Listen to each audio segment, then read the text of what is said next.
بسم اللہ الرحمن الرحیم نحمده ونصلي ونسلم على حبیبه الکریم الامین العزیز الرؤوف الرحیم وعلى آلہ واصحابہ الافضلین الاکرمین اجمعین اما بعد فاعوذ باللہ من الشیطان الرجیم بسم اللہ الرحمن الرحیم واتقوا النار التي اعدت للکافرین صدق اللہ العظیم۔ حصول برکت کے لیے دھیرے دھیرے درود شریف پڑھ اللہم صلی وسلم وبارک علی سیدنا و شفیعنا و حبیبنا و مولانا محمد معدن الجود والکرم وآلہ الکرام و ذی کریم وآلہ و اصحابہ وبارک وسلم صلی اللہ تعالی علیہ وسلم۔ اے ایمان والو، سود کا کاروبار نہ کرو اور اللہ سے ڈرو اس امید پر کہ تم فلاح پاؤ۔ واتقوا النار التي اعدت للكافرين، اور بچو اس آگ سے، ڈرو اس آگ سے جو آپ کافروں کے لیے تیار کی گئی ہے۔ ظاہر ہے جب وہ کافروں کے لیے تیار کی گئی ہے تو پھر ایمان والوں کو کیوں ڈرایا جا رہا ہے؟ تیار کی گئی ہے کافروں کے لیے اور ڈرایا جا رہا ہے ایمان والوں کو۔ اس کا آسان جواب یہ ہے کہ ان کے لیے تیار اسی لیے کی گئی ہے کہ وہ ایمان نہ لائے، تو کہیں ایسا نہ ہو کہ تم بھی اپنے ایمان کو بچا نہ سکو۔ ایمان تمہارے پاس ہے تو جانے کا خوف تم کو ہونا چاہیے، ان کے پاس ہے ہی نہیں تو ان کو کیا خوف ہو؟ اسی لیے آپ کو اور ہم کو ڈرایا جا رہا ہے کہ ایمان والو اس آگ سے ڈرو جو تیار کی گئی ہے کافروں کے لیے۔ اللہ ہم سب کو اس ماہ محبوب اعظم محمد عربی صلی اللہ علیہ وآلہ وسلم کے رزق و طفیل میں اس کی تمام تر سعادتوں سے مالا مال فرمائے۔ آیت اتنی خوبصورت ہے کہ ہر آیت کا ترجمہ ماہ سے مناسبت رکھتا ہے، اس لیے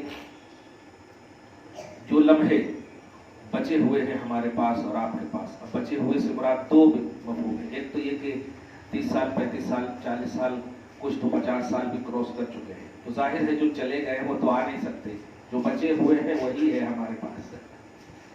تو ہماری جو بچی ہوئی زندگی ہے اس زندگی کے بارے میں ہم سوچیں گے، اور جو کئی زندگی ہے، نیکیاں ایمان والے یاد نہ رکھیں، گناہ کو ضرور یاد رکھیں، کیونکہ یہ طے ہے کہ ہم اعمال کی وجہ سے تو بخشے نہیں جائیں گے، بخشے جائیں گے نبی کی محبت کی وجہ سے، اللہ والوں کی محبت کی وجہ سے، اور اچھا کام جو آپ نے کیا ہے وہ کیٹیگری آپ کی بلند ہوگی، درجے بلند ہوگی۔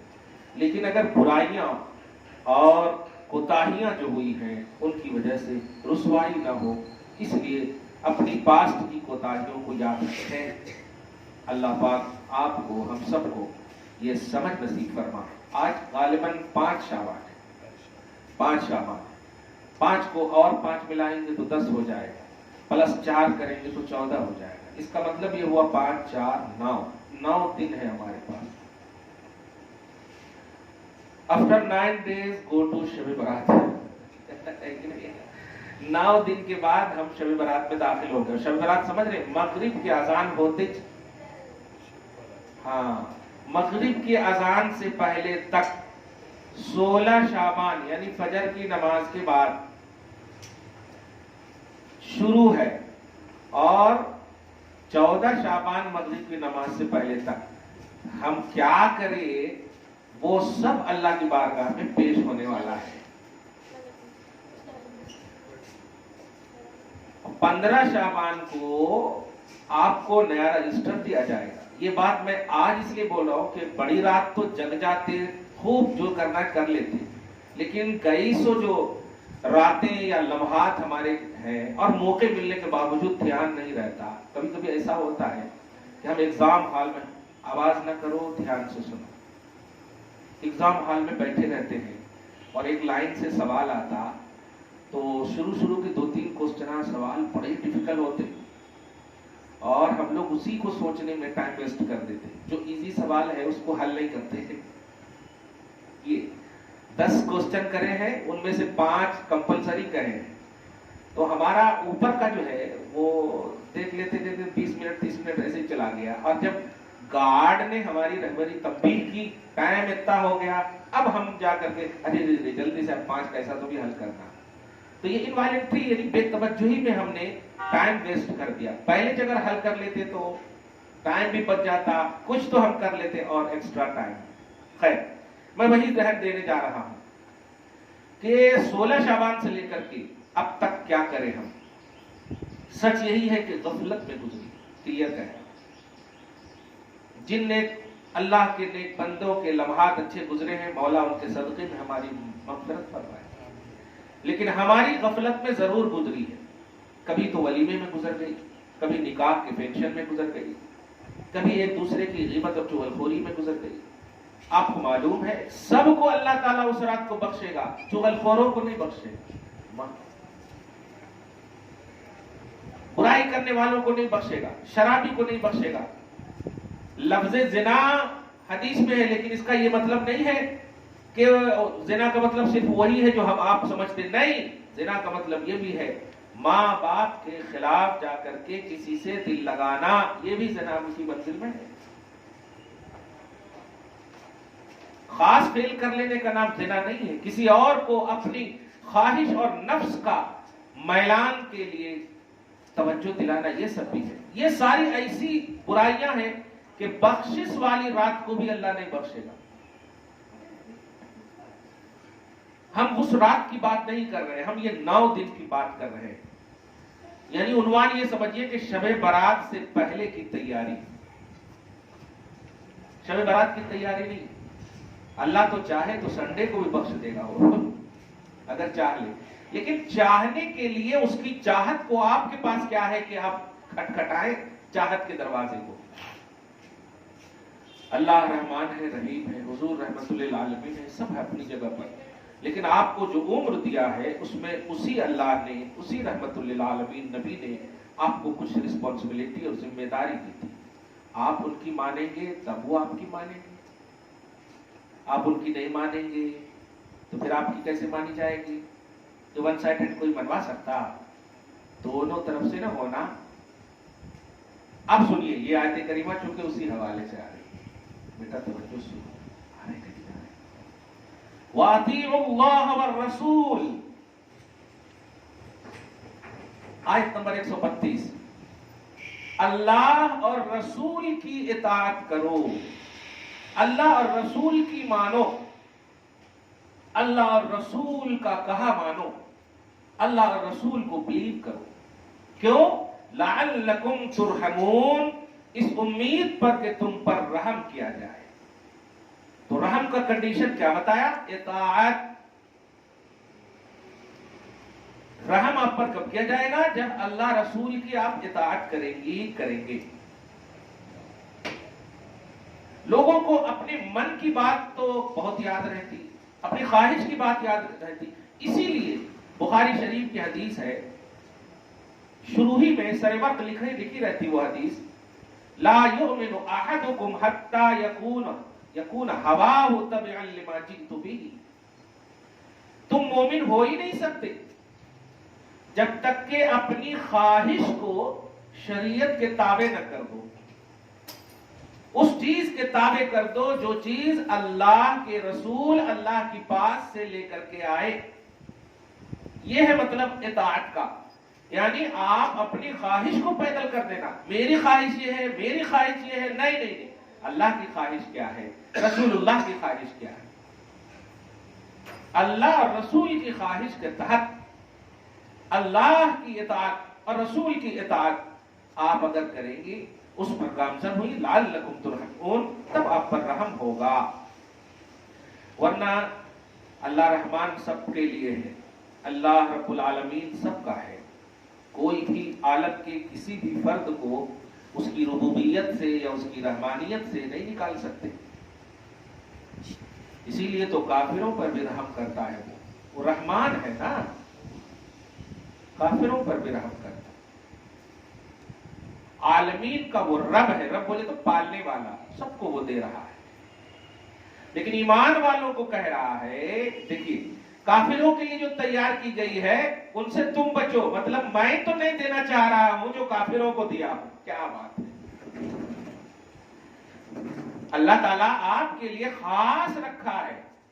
اے ایمان والو والیو، میں جو چاہ رہا ہوں تمہارے واسطے وہ یہ ہے کہ تم وہ نہ لو مجھ سے جو کافروں کے لیے میں نے تیار کیا ہے، اور وہ لو جو تمہارے لیے تیار کیا ہے. کافروں کے لیے کیا تیار؟ النار التی اعدت للکافرین، کہ وہ آگ ہے جو کافروں کے لیے تیار ہے.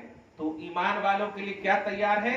سنو آیت نمبر 133 میں، سارعوا الی مغفرۃ من ربکم. کیا بات ہے، دوڑو اپنے رب کی جانب سے مغفرت کی طرف. شب برات ہوتی تو بڑی اچھی آیت ہے. دوڑو اپنے رب کی جانب سے مغفرت کی طرف، وجنت، اور ایسی جنت کی طرف، ارضها السماوات والارض. یہاں تو تم ایک بالش زمین کے لیے بھایا بھایا لڑ لیے تھے، بہنا بہنا لڑ لیے تھے. وہاں جنت کی وسعت یہ ہے کہ پورے آسمان اور زمین کے برابر ہے اس کی وسعت. ایسی جنت ہے. واہ واہ واہ. ارضها السماوات والارض، اس کی چوڑائی آسمانوں اور زمینوں پورے چھاپ کو دے دیا اللہ تعالیٰ. تو کیا کہہ رہا؟ کافروں کو جو میں دے رہا ہوں وہ تم نہیں لینا، تمہارے کو میں دوں گا مغفرت، تمہارے کو میں دینا چاہتا ہوں جنت. مغفرت اور جنت یہ تم اس کے لیے تگ و دو کرو، اس کے لیے محنت کرو، اس کے لیے مشقت کرو. کیوں؟ فرماتا اعدت للمتقین، ڈرنے والوں کے لیے میں نے یہ تیار کیا ہے. وہاں پر بھی اعدت ہے، یہاں پر بھی اعدت ہے. وہاں ہے اعدت للکافرین، یہاں ہے اعدت للمتقین. وہاں ہے النار اعدت، یہاں ہے الجنت اعدت. کیا بات ہے، دیکھا آپ نے؟ تو اطاعت پر ڈپینڈ، اطاعت پر موقوف رکھا اللہ پاک نے کہ جو اطاعت کریں گے ان کے لیے جنت تیار کی گئی ہے، مغفرت تیار کی گئی ہے، اور جو اطاعت نہیں کریں گے ان کے لیے نار ہے. اور ایمان والوں کو پھر کہا کہ نار کی طرف مت بھاگو، جنت کی طرف بھاگو. اچھا، متقین کی 4-5 صفتیں بیان ہو رہی ہیں، دھیان سے سننا ماں. یہ 9 دن کو یاد رکھنا. شب برات سے پہلے میں جلدی سے بول دوں، ٹائم ہو جائے گا ورنہ. کہ آپ کو کیا کرنا ہے شب برات سے پہلے؟ دیکھو سب سے پہلا کام تو یہ کرنا کہ 5 وقت کی نماز پابندی سے پڑھنا، ایک بھی نہیں چھوڑنا، کیونکہ یہ فرض ہے. اور اگر شادی ہو گئی ہے تو شوہر سے جھگڑا نہیں کرنا. جھگڑا کیے ہو تو ایک دم معافی تلافی کر لو. اور ماں باپ اگر ہیں، یعنی شادی نہیں ہوئی ہے تو ماں باپ سے بھی ناراض نہیں ہونا. غرضے کے گھر میں کوئی غلاٹے نہیں، شکوا نہیں، جھگڑے نہیں، پورے پازیٹو ہو کر رہو. یہ پہلا ماحول. اور دوسرا ماحول یہ کہ نماز پڑھنے کے بعد اگر ٹائم ملے درود کی کثرت خوب کرو. آپ رات میں کوئی کینیڈا سے فون کرے، درود کی ایک فضیلت بتائی تھی. میں نے کہا یار یہ تو نیٹ پر موجود ہے، نہیں آپ بتائیے. اور سچ میں اتنی اعلیٰ بات مجھ سے نکلی، دھیان دیں. میں نے کہا درود کی سب سے بڑی فضیلت یہ ہے کہ سارے اعمال کو اللہ نے کرنے کہا ہے، لیکن نبی صلی اللہ علیہ وسلم فرماتے ہیں جو بھی اعمال تم کیے ہو وہ مقبول ہے یا نہیں اس کو ڈپینڈ کرو درود پہ. درود پڑھو گے تو وہ مقبول ہے، گارنٹیڈ ہے. درود کی سب سے بڑی فضیلت یہ ہے کہ آپ کے اعمال کو وہ ایک دم چھان کر کے اللہ کی بارگاہ میں پیش کر دیتا. وہ عمل نہیں ہے، وہ عمل کو قبول کروانے والی چیز ہے. سمجھ رہے نا؟ تو درود کی کثرت کا مطلب یہ ہوا کہ جو آپ کرے وہ تو قبول ہوتا ہی، کرواتا ہی، اور جو آپ کمی بیشی ہو گئی اس میں بھی یہ کام آتا ہے. تو درود کی کثرت آپ خوب کرو. پھر آپ بعد میں فون کر کے نہیں پوچھنا کتنے ٹائم پڑھنا. میں نے کہا خوب کرو.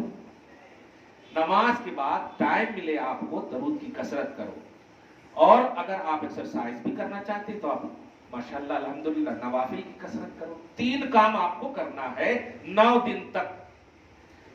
15ویں شعبان سے مغرب سے پہلے تک، 14 شعبان پورے دن مغرب کے اذان ہونے سے پہلے تک. دھیان رہے، بعد میں نہیں کہنا کہ ہمارے کو ذہن نہیں. کیونکہ دیکھو ہمیں اللہ تعالیٰ مہلت اور موقع بار بار دیتا، توفیق ایک ہی بار دیتا. وہ توفیق کب دیتا؟ جب آپ اچھے کام کریں گے تو توفیق دیتا. غلط کام کریں، غلط سے مراد یہ نہیں کہ وہ گلاٹے کریں، غلط سے مراد یہ ہے کہ اس کے دیے ہوئے احکام کو نہ ماننا بھی غلط ہے۔ تو اگر وقت پر آپ نماز نہیں پڑھ رہے ہیں، حقوق اللہ اور حقوق العباد میں آپ جو ہے کمیاں پیش کر رہی ہیں، آپ سمجھیں ان باتوں کو، تو یہ بھی غلط ہے۔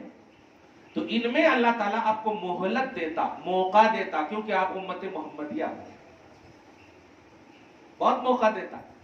رسول اللہ صلی اللہ علیہ وسلم نے کئی موقعوں سے آپ کو خاص طور سے طائف اور وہ 2 پہاڑ کا واقعہ بار بار سناتا ہوں میں، کہ فرشتے کو لوٹا دیا نبی اعظم صلی اللہ علیہ وسلم نے، جاؤ اللہ سے کہنا کہ میں عذاب نہیں چاہتا۔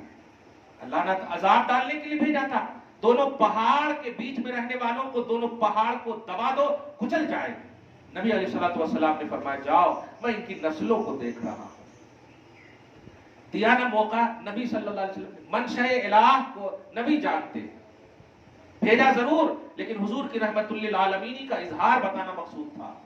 دیکھ میرا حبیب، تو تمہیں موقع مل رہے ہیں اللہ اور رسول کی طرف سے، تم اسے کیا سمجھ رہے ہو؟ گفٹ سمجھ رہے ہو، توفیق سمجھ رہے ہو۔ نماز نہیں بھی پڑھتے تو کچھ بھی نہیں ہو رہا ہے، جبکہ حدیث سنیں آپ، جو فجر کی نماز نہیں پڑھتی اویلیبلٹی کے بعد، شرائط کے بعد، تو اس گھر پر رزق دینے والے فرشتے آ کر کے لے کے چلے جاتے۔ 50 رزق آپ کھا رہے ہیں، 10 رزق نہیں کھا رہے آپ۔ فرشتے جب رزق بانٹتے ہیں، جن کو دیکھتے وہ سوئے سوئے ہیں تو چلے جاتے۔ اللہ پاک کہتا کیوں لوٹے؟ کہا اے اللہ کس کو دیتا؟ وہ تو سوئی ہوئی تھی، گھر میں سوئے ہوئے تھے، فجر کی نماز میں نہیں اٹھے۔ تو آپ موقع نہ تلاشو، مہلت نہ مانگو، توفیق مانگو خدا سے۔ سمجھیے ان باتوں کو، توفیق مانگو خدا سے، موقع اور مہلت نہ مانگو، کیونکہ موقع اور مہلت جو ہے یہ ایمان کا خاصہ نہیں ہے، یہ کفر کا خاصہ ہے۔ پارہ نمبر 1 میں یمدہم فی طغیانہم یعمہون، کہ ہم ان کافروں کو مہلت دیتے ہیں کہ وہ اپنے کفر میں، اپنے گمراہی میں بھٹکتے رہے۔ تو آپ موقع اور مہلت نہیں، اور اگر مل رہا ہے تو ندامت کرو، شرمندگی کرو۔ کل جب سب کامیاب ہوئے، حضرت فاطمہ کامیاب ہوئی، بنات طاہرات کامیاب ہوئی، ازواج مطہرات کامیاب ہوئی، اہل بیت اطہار کی بیویاں بیٹیاں سب کامیاب ہوئی، شہر بانو کامیاب ہوئی، سکینہ زینب کامیاب ہوئی نا، آئیڈیل ہیں، ان کے جیسا صبح قیامت تک اب اللہ تعالیٰ پیدا ہی نہیں کرے گا۔ برابر ہونے کی بات ہی چھوڑو، پیدا ہی نہیں کرے گا۔ کلوز دس چیپٹر، ہاں پیدا ہی نہیں کرے گا۔ سوچئے جب وہ کامیاب ہوئی تو سوال یہ ہے، کامیاب 24 گھنٹے سے زیادہ دیا تھا کہ اللہ تعالیٰ ان کو؟ لا الہ الا اللہ محمد رسول اللہ کے علاوہ تھا کیا ان کا کلمہ؟ نہیں۔ ٹائم میں اللہ نے ان کو برکت دی تھی، جو 24 گھنٹے سے زیادہ برکت تھی۔ کیوں؟ اس لیے کہ اللہ اور رسول کی رضا کو وہ مقدم رکھتی تھی۔ اللہ راضی ہے، رسول راضی ہے، رہنے دو بس۔ یہ جملہ جب کہتی تھی تو اللہ تعالیٰ ایک نماز کی ٹائم اگر ان کو 20 منٹ تھا تو 20 گھنٹے کے برابر دے دیتا۔ ایک ہی بات تو شکوا ہوا تھا نا، فاطمہ کی بیٹی ایک سجدہ نہیں کر پاتی، محبوب کی بیٹی تو نے بنایا ہے، کیا ضد تھی۔ اللہ پاک نے اتنا لمبا کر دیا، اوہو باپ اللہ کے لیے اللہ کی طرف متوجہ رہیں گی تو آپ کے ٹائم میں برکت بھی ہوگی، آپ ولیمہ بھی اٹینڈ کر لیں گے، نکاح بھی سب کچھ اٹینڈ کر لیں گے۔ لیکن آپ کیا ہے، کل جانا ہے ولیمہ، آج ہی سے پوری ساڑیاں پورے کپڑے نکال کر کے کیا پہنوں، کیسا پہنوں، کس طرح پہنوں، نماز کا خیال ہی نہیں، ٹائم کا کوئی خیال نہیں، اللہ رسول کی طرف توجہ نہیں۔ سوچے آپ دنیا کے لیے اس طرح سے آپ اٹریکٹ ہیں، اس طرح سے متوجہ ہیں، جبکہ آپ کو اچھے سے معلوم ہے کہ اللہ راضی ہو گیا۔ آپ کو معلوم ہے کہ ایک یہودی کے ہاں سے نبی صلی اللہ علیہ وسلم یا پڑوسی، اب بہلا روایت سمجھیے، میں جو اس کا لب لباب بتانے جا رہا ہوں وہ یہ ہے کہ حضرت فاطمہ الزہرا رضی اللہ تعالی عنہا کو ایک دعوت میں بھیجنا تھا۔ فاطمہ رو کر کہہ پڑی، یا رسول اللہ کپڑے تو کچھ ہے نہیں، وہاں تو بڑے بڑے پیسے والے، کپڑے پہن کر کے آئیں گی، کہیں محمد کی بیٹی کی رسوائی نہ ہو جائے، اس لیے نہ بھیجے تو اچھا ہوگا۔